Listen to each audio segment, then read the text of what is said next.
scientifiquement. Munifasirie kimasomo. D'où cela est-il venu? Wapi kwenye litoka? D'où cela est-il venu? Wapi kwenye litoka? Comment cela s'est-il trouvé là? Expliquez-moi scientifiquement la provenance de cette farine. D'où venait cette huile? Comment a-t-elle fait pour se retrouver dans cette criche? Chaque matin, elle versait de l'huile jusqu'à la dernière goutte. Chaque matin, elle vidait les pots de farine. Plus rien, mais quand elle retournait en chercher, il y avait. D'où cela venait? Écoutez, prenez Dieu au mot. Soyez certains de Dieu. Il est le créateur. Amen, amen. Quels que soient les problèmes, les pays de nuages que tu es en train de passer, là où tu te vois, regarde à la parole de Dieu. La parole, c'est la parole créatrice. La terre que nous sommes en train de vivre ici, la terre que tu es assis là, c'est créé par la parole de l'Éternel. C'est sa parole. Sa parole est capable. Sa parole créée de l'huile. Vous sentez un peu la profondeur en ça. Qu'est-ce qui peut être difficile devant notre Dieu? Quelle que soit la situation que tu es en train de passer, quelle que soit la demande que tu as, pour toi c'est difficile. Mais devant Dieu, il est le créateur. Il est le créateur. 117. Le prophète dit ceci. Chaque matin, elle versait de l'huile jusqu'à la dernière goutte. Nous avons déjà dit. Il se peut que vous ayez perdu la santé. Écoutez ça. 118. Soyez certains de Dieu. Il se peut que vous ayez perdu la santé. Il se peut que vous ayez perdu votre communion. Votre communion avec Dieu. Il se peut que vous ayez perdu ton travail. Il se peut que tu aies perdu quelque chose que toi tu désirais. Il se peut que tu désires cela. Il se peut que vous ayez perdu votre communion. Écoutez la solution. Tu as perdu quelque chose. Tu as perdu la communion. Tu es un pécheur. Tu es malade. Frère Branham me dit, prenez-le au mot. Soyez certains qu'il est Dieu.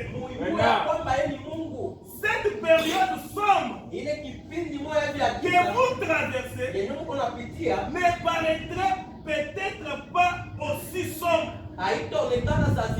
si vous acceptiez simplement sa parole et étiez certain qu'il est Dieu. Le pays nuageux, c'est un pays qui annonce la pluie. Le pays nuageux, c'est un pays qui annonce le soleil. Ah, cité de David, laisse-moi vous dire que le temps que nous sommes en train de passer, c'est un temps difficile, mais c'est un temps qui annonce la pluie, qui annonce les bénédictions de l'Éternel, qui annonce le soleil. Le soleil, c'est la lumière. Or, le Seigneur lui-même, c'est notre lumière. C'est notre chemin. Comment tu vas marcher si tu n'as pas la lumière? Comment tu vas marcher s'il n'y a pas la lumière? Il faut qu'il y ait la lumière. Mais tu es dans un temps sombre, un temps critique. Prenez Dieu au mot. C'est la solution. Amen, amen. Prenez Dieu au mot. C'est la solution. Tu as besoin de quelque chose. Tu as besoin de quelque chose. Est-ce que tu crois en quelque chose que tu n'as pas encore? Ce matin ici, je te dis de prendre Dieu au mot. Il est le Dieu qui ne faillit jamais. Moi, ce matin, je le prends au mot. Tout ce que je vais désirer, il faut le faire. Je suis en 1962. Avril. 4e mois. Le 8. La prédication présumée. Kwazia 21. Fais-moi me dire ceci. Mais qu'est-ce? C'est une promesse. Dieu a fait une promesse. Tenons-nous ça en cela. Quelle est cette promesse que Dieu a promise? Que nous allons nous tenir en cela. Dieu l'a promis. Peu importe. Vous devez avoir un combat. Il y a un enfant de Dieu ici. Même dit, vous devez avoir un combat. Si toute chose devient meilleure, tu vas vaincre quoi? Hein? Si tu es en parfaite santé, toutes choses, ça marche. Maintenant, il y a un combat devant toi. Tu vas combattre quoi? Qu'est-ce que tu vas tenir Dieu au mot? Sur base de quoi? Amen, amen. Il dit ceci.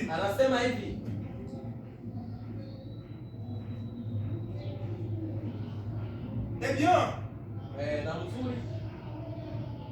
qu'êtes-vous en train de vaincre? Ils sont vaincus par la parole. Très bien interprété. Par la parole de Dieu. Et par leur témoignage. Par le sang de Christ. Écoutez, vous devez vaincre quelque chose. Et vous devez reconnaître, vous devez rencontrer les obstacles et ceux qui sont en désaccord avec vous et qui vous créent des problèmes et qui vous disent que vous êtes des saints exaltés.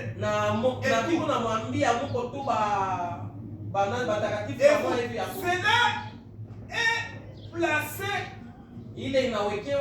devant vous. C'est une épreuve. Si vous n'avez pas ça, alors vous n'êtes même pas dans la bataille. Pourquoi vous êtes joint à l'armée et recevez-vous une formation? Pour vous atteindre, vous parvenez à ça et là, et vous mettre en valeur. C'est ainsi que certains chrétiens se comportent parce qu'ils veulent être considérés. On ne va pas vous considérer. On va vous mépriser. Car tous ceux qui vivent pleinement en Jésus seront persécutés. Prenez l'épée et libérez-vous de tout. Continuez à avancer. Amen, amen. Amen, amen. Non. Si quelqu'un te critique, ne t'en faites pas. Si quelqu'un est en train de parler à mal contre toi, ne fais pas ça un problème. Vous devez rencontrer des obstacles. Vous devez rencontrer quelque chose qui va vous coincer. C'est là que tu dois combattre réellement. Prendre l'épée de l'évangile et avancer pour se faire un véritable chrétien. Nous ne sommes pas des chrétiens pour qu'on puisse commencer à nous honorer, parler en bien à nous. Non, un chrétien c'est un combattant. Amen, amen. Josué et Caleb firent taire le peuple. Les gens disaient, nous ne pourrons pas nous emparer hatutakuwa na kujichofea. Nous n'y arriverons pas. Hatutafika. C'est tout, voyez-vous? Muangalie na ndio vyote. Il regardait aux Amélécites. Balikuwa angalia pa Amélécites. Josué et Caleb regardaient à la promesse. Yoshua na Caleb balikuwa angalia kwa agano. C'est la différence. Yenu mbalimbali. Cela dépend de ce à quoi vous regardez. Ile inahusikana na vile vyenye mko naangalia. Josué a dit, Yoshua na nous sommes plus que capables de faire chair. tunapita uwezo ya kufanya kitu. Nous sommes capables de faire. Nous sommes plus que capables. Tunapita uwezo. Tenez, a-t-il dit, Mushikie. ils nous serviront de partir. Atakusaidia mkwenda. Batakusaidia kujakura. Eh bien, ils paraissent grands. Na binaonekana sa vile. Ils sont grands. Biko balefu banene. Et nous aurons beaucoup de parturiers. Lakini shetu tutakuwa na vitu vingi vyenye vya kuvivu. Nous aurons beaucoup de partures. Tutakuwa na vyakula vya mingi. Il a dit, akasema, Dieu nous a donné la promesse. Mungu alitukabulia malaka. Et la paix que nous espérons. Na boko na ile boko et si chacun d'eux. Iko kati yabo. Et quoi qu'il en soit. Hata ndio biebiko. Différent. Mbalimbali. Différent de nous. Hata biko na mbalimbali. Cependant. Ils sont peur de nous. Certainement. Il a dit. La peur de l'Éternel s'est emparée de chacun d'eux. Ils ont une peur bleue à cause de nous. Il a dit. Allons. Nous emparer. Dieu nous l'a donné. Cela nous appartient. Allons-nous emparer? Amen, amen. Quel que soit le problème, quel que soit le problème d'Israël, tous les liens défoulera la plante de votre pied. Je vous les donne. Comme je l'ai dit à Moïse, vous aurez pour territoire depuis le désert et le Liban jusqu'au grand fleuve, le fleuve d'Ephrata. Tous les pays des Siens, jusqu'à la grande mer vers le soleil couchant. Écoutez ceci. Nul ne tiendra devant toi. Tant que tu vivras. Tu ne peux pas dire Amen. Nul ne tiendra devant toi. Mais je suis en train de parler pour Josué. Ça ne concerne pas les Josué. Josué c'est toi, Josué c'est moi. Parce que chaque écriture dans la Bible est toujours vivante. Et Josué remplace Josué à ta place. Je te dis ça, cité de David. Nul ne tiendra devant toi tant que tu vivras. Ah, homme de Dieu, je voulais te dire. Nul ne tiendra devant toi tant que tu vivras. Oui, il faut que je répète encore. Nul ne tiendra devant toi. Je vais seulement dire un souhait que tu auras. Donc, tu auras toujours la victoire en cela. J'ai voulu parler ainsi. Ça m'a venu à moi. Nul ne tiendra devant toi. Tant que tu vivras, je serai avec toi. Josué, je serai avec toi. Cité de David, je serai avec toi. Oh, merci Seigneur Jésus. Il me promet d'être avec moi. Oh, ne dormez pas. Ne dormez pas. Écoutez ceci. Nul ne tiendra devant toi. Tant que tu vivras, je serai avec toi. Comme j'ai été avec Moïse, je serai avec toi. Comme j'ai été avec William. Quelle promesse bénie. Dieu me promet d'être avec moi. Je bénis le nom du Seigneur. Ce matin ici, Dieu te dit, il sera avec toi. Il sera avec toi. Le pays que Israël était en train de fuir là, ce peuple qui avait peur là, ne tiendra jamais devant toi. Les problèmes que tu avais là, les soucis, que tu es marié, que tu avais là, ne tiendra jamais devant toi. Le problème d'un bon travail que tu as là, je parle d'un bon travail, je parle d'une bonne élévation, ne tiendra jamais devant toi tant que nous vivrons. Alléluia. Mais je le crois de tout mon cœur. Je le crois de tout mon cœur. Je le crois de tout mon cœur. Il n'y a pas tout à moi. Je ne doute pas. Tant que tu vivras, je serai avec toi. Comme j'ai été avec Moïse. Je ne te laisserai point. Je ne t'abandonnerai point. Amen, amen. Amen. Vous ne savez pas ce que cela signifie pour moi. Ça, c'est oh, merci Jésus.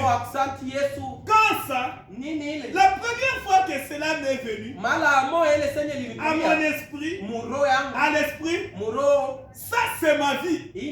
Amen, amen. Amen. Ah, la vie de William Branham, c'est notre vie. L'expérience de William Branham, c'est notre expérience. Si William Branham a pris Josué, il a pris cela comme sa vie. Ça veut dire Josué 1:2. L'Éternel qui te promet d'être avec toi, c'est aussi ton Dieu ce matin. Le Dieu de William Branham, c'est aussi ton Dieu ce matin. Le Dieu de Josué, le Dieu qui a promis à Josué, ce matin il est en train de te parler. Il est en train de te parler. Il te dit, n'aie pas peur. N'aie pas peur. Nul ne tiendra devant toi. Tant que tu vivras. Je ne te laisserai jamais. Je ne t'abandonnerai jamais. Je serai avec toi. Comme j'étais avec Moïse. Je serai avec toi. Comme j'étais avec Branham. Oh merci Seigneur Jésus. Qu'est-ce que fait Branham dit? Il dit ceci. Ceci c'est ma vie. C'est ma vie. Écoutez. Dieu dit à Moïse, à Josué, mais il est en train de te parler à toi ce matin. Fortifie toi seulement. Et aie un bon courage. Agissant fidèlement selon toute la loi que j'ai prescrite à Moïse. Je voulais dire et dire ça. Agir à tout ce que tu entreprendras. Pour réussir. La parole de Dieu dit. La Bible dit. Confiez-vous au prophète. Vous serez comment? Vous réussirez. Amen, amen. Amen. Pour que Josué réussisse, ça demande qu'il reste fidèle dans la loi que l'Éternel a prescrite à Moïse. Ce matin, pour que toi et moi, notre réussite repose ici le message de l'heure. Le message de l'heure, c'est tout un pays. Et ça, Branham dit, le message et le messager du temps de la fin répondront aux conditions du temps de la fin. Ça veut dire le message et le messager donneront la réponse au temps de la fin. Comment vivre? Comment se comporter? Comment tenir Dieu au mot? Le temps de la fin, c'est le temps que nous sommes en train de vivre. Le messager, c'est celui qui dit ici cette écriture que l'Éternel promet à Josué. C'est ma vie. Si nous voulons réussir ce matin, prenez la vie d'un prophète, que cela soit aussi notre vie. Mubebe maisha ya nabii na ikuwe maisha yetu. L'écriture de Josué. Ile maandiko ya C'est Yoshua. notre. Je ne vois pas Josué ce matin. Sione Yoshua. Je te vois toi mon frère. Kuona wewe ndugu wangu. Qui est assis ici. Wewe mwenye kuikala pale ya sheria. Ne s'éloigne point de ta bouche. Isiachane na kinywa yako. Médite-les jour et nuit. Wewe uiseme kila siku. Pour agir fidèlement à tout ce qui est écrit. Juu ya kutenda kwa kweli Afin que dans tes entreprises, juu pale hata mu makazi tu yako aies du succès. ukuwe na kavumu. C'est alors que tu y réussiras. Ndio pale kwenye utaweza. Ne t'ai-je pas donné cet ordre? Sikukabulia tu ile mipango. Courage. Na ukuwe na Ne udai. t'effraie point. Ushikuwe na baridi. Et ne t'épouvante point. Usitetemeke. Car l'Éternel de ton Dieu Kwa sababu Mungu est avec toi iko na wewe. dans tout ce que tu entreprends. Amen, amen. Amen. L'Éternel Dieu Wa milele est Mungu avec nous iko pamoja nasi. dans tout ce que nous sommes en train de faire. Vitu vyote vyenye tuko na Croyez la parole de Dieu. Uaminie neno la Mungu. C'est la vérité.